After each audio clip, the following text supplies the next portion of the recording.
Sa ibang balita, pinalaya na ang driver ng tren na nakabangga ng isang AUV sa Candelaria, Quezon. Matapos ay basura ng piskalya ang reklamo laban sa kanya. Ang driver ng AUV naman ang balak daw ireklamo. Mula sa Quezon, saksi si Ian Cruz. Sa gitna ng kanilang pagluluksa, kasabay rin hinahanapan ng hustisya ng pamilya Karasig at Bolos ang 3 kaanak na napatay sa banggaan ng tren at ng kanilang sinasakyang AUV. Ang driver ng nirentahan nilang sasakyan na si Jonathan Agati, pinag-iisipan ngayong sampahan ng reklamo. Parang andun po yung point na may kasalanan din yung driver eh. May negligence din siya sa nangyari. Hindi nagpaunlak ng panayam si Agati, pero nauna niyang iginiit na hindi niya napansin ang paparating na tren at wala rin umanong harang sa crossing. Ang driver naman ng tren, iniutos ng palayain. Kasunod ng pagbasura sa inirap sa kanyang reklamong reckless imprudence resulting in multiple homicide with multiple serious physical injuries and damage to properties. Insufficient ang evidence. Walang probable cause. Kahit pa paano makakauwi ako nito at makatulog ng membi kasama yung pamilya ko. Sa mga larawang kuha ng Candelaria, Quezon PNP, kita ang matinding hirap na inabot ni Nancy Karasig, isa sa 3 namatay. Ang masaya sanang reunion sa Albay hanggang Linggo, sa burol na matutuloy. Pero nasyak ako. Nasyak kami pare-parehas. So kaya na kailangan lang lakas ng loob. Hindi natupad yung reunion namin.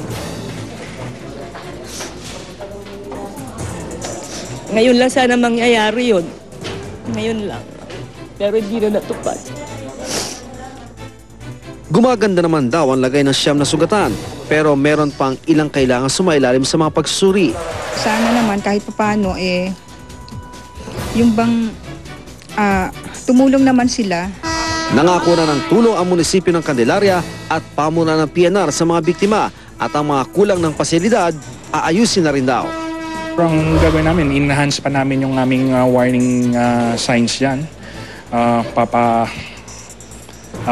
Ayos namin, maybe if possible, lagyan namin ng barrier. Mula sa Candelaria, Quezon, ako si Ian Cruz, ang inyong saksi.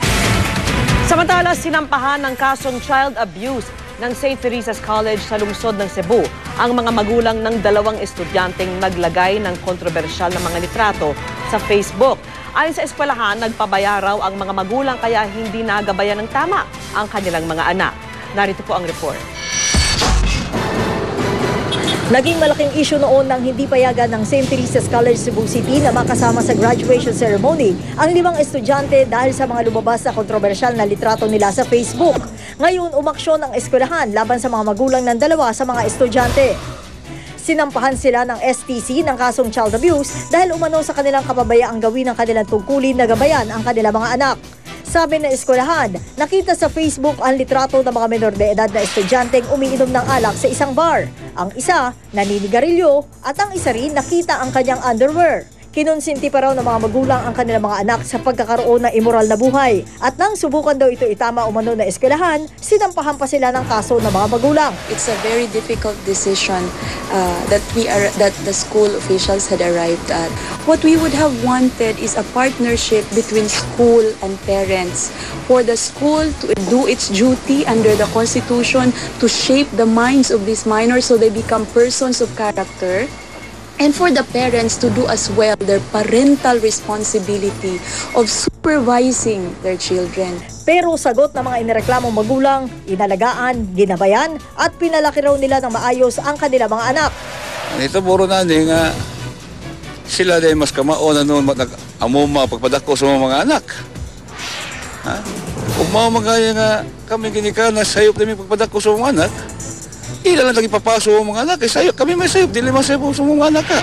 Nag-aalala rin ang mga magulang sa epekto ng issue sa mga bata. Akong daughter, mura na siya, kumbaga, sunog na ka ba? From a burning kitchen, murag sunog na gid siya. Kung pwede, di na ta maghisgot anak ma. Kung pwede, di na ta mag-storya about anak ma. Di pa ni mahuman ma, magsige pangutana. Dugay kayo matog. Nga, kung ako anak karon is Kung ganyan, nagdaot gani ka ng The punishment, in fact, permitted to be imposed is expulsion. But look at the sanction imposed by the school after full measure of disciplinary of due process. Simple exclusion from school activity, which at that time is the only remaining school activity is graduation ceremony. Para sa saksi, Sharian Torres, nag-uulat. At sa ibang balita, sa gitna pa rin ng standoff sa Bajo de Masinloc o Scarborough Shoal, na-hack ang website ng The Philippine Star. Biglang lumabas sa screen ang litrato ng teritoryong tinatawag ng China na Huangyan Island. May babala pa ang mga nang-hack na nagsabing nagmula raw sila sa China. Na-restore o nasiayos din naman ang website. Una rito'y biktima ng hacking ang website ng UP Diliman at ng Malacanang, gayon din ang website ng gobyerno ng China. Umapela na ang DFA sa mga IT experts sa China at Pilipinas na tigilan ang gantihan sa internet. Samantala, nag-alok ang Amerika ng satellite surveillance information sa mga karagatang sakop ng Pilipinas. Nabanggit ito ni US Defense Secretary Leon Panetta sa pulong sa Pentagon kasama ang ating mga opisyal. Hindi naman nagkomento ang Malacanang sa epekto nito sa standoff sa Bajo de Masinloc. Well, the sharing of information is most certainly welcome. The real-time sharing of information is very important to us. However, what impact that has, I will leave it up to the analysts to analyze. Sa sports saksi, todo ng paghanda ng tatlong pambato ng Pilipinas sa boxing para sa kanilang laban. Sina pambasang kamao Manny Pacquiao, Brian the Hawaiian Punch Viloria at Ana the Hurricane Hulaton. Saksi si Marisol Abduraman. Gagagaling lang sa isang buwang ensayo sa Baguio, pero training pa rin ang inatupag ni pambansang kamao Manny Pacquiao sa kanyang pagbalik sa Maynila. Kahit daw 60% ang handa si Manny, kailangan ikondisyon pa siya bago sumabak sa 5 linggong training naman sa Wildcard Gym sa LA. Delikado raw kasing kalaban si Timothy Bradley. So, kailangan ingat tayo. Hindi lang katawan, pati estratehiya pinaghahandaan na ni Pacman. Yung ulo niya na pumapasok delikado sa headbutt at ang strategy natin is yung mabilis ng paa, mabilis ang kamay. I'm very happy where he's at right now. Pero kahit handang-handa na, may hiling pa rin ang ating idolo. Pagdasal nila ako para sa karangalan ng ating bansa. Aasahan namin na magandang balita na naman po ang inyong pasalubong pagbalik niyo galing ng LA. God's will. God's will. Balik Maynila na rin si Brian the Hawaiian Punch Viloria na nakatatang depensa ng kanyang WBO flyweight title laban sa Mexicanong si Omar Nino Romero. Kapwa may tigisang panalo sila sa nauna nilang 2 laban, pero sa ikatlong pagtutuos, titiyakin daw ni Viloria na tatapusin na niya ang lahat ng pagdududa. So I'm very confident in this match. I prepared myself very well, and I just can't wait. I just can't wait. They pushed it back before a month back. I was supposed to go up against him already like a month ago, but I've been ready since then. I'm ready now, and you know, I just can't wait. I'm excited.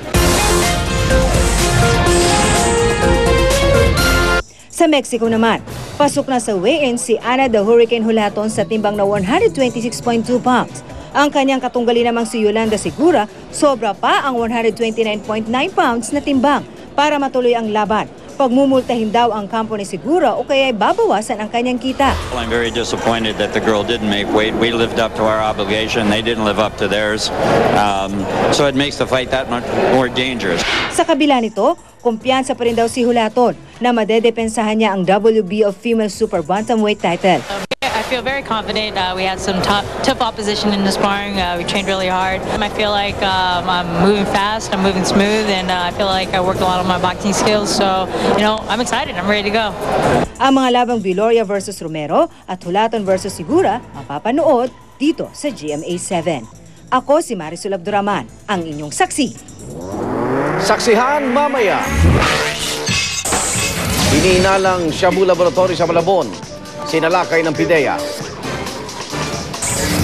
Supermoon o paglaki ng itsura ng buwan kumpara sa karaniwan, masasaksihan sa Linggo ng gabi. Sa gala ng mga bading sa Marikina, Tunghayan. At May dugong Pinay na si Jessica Sanchez pasok sa top 4 ng American Idol. Wag bibitiw! Sama-sama pa rin tayo magiging saksi.